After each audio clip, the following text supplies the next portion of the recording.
In this video, we will talk about the fundamentals of signal processing. These are the topics we will cover in this section. Basic elements of a signal processing unit, analog to digital conversion, continuous time signals, discrete time signals, sampling and reconstruction of a signal, and the Nyquist sampling theorem.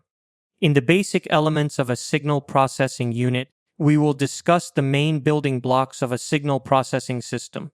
In analog to digital conversion, we will learn how to convert an analog signal into its digital form. It's important to note that all signals that exist in nature are analog, but for processing purposes, we need to convert them into digital form. So, in this topic, we will understand how an analog signal can be converted into a digital signal.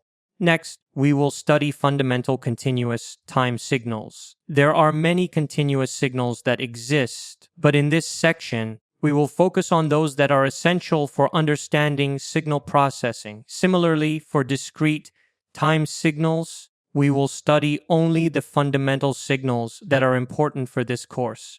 Then, in sampling and reconstruction of a signal, which is a very important topic, we will learn how to convert a continuous time signal into a discrete time signal. After performing some processing on the discrete time S digital signal, we will then convert it back to its original continuous time form, a process known as reconstruction of a signal. Finally, for the reconstruction process, we will use the Nyquist sampling theorem, which is a crucial concept not only for this section, but also for the topics that follow.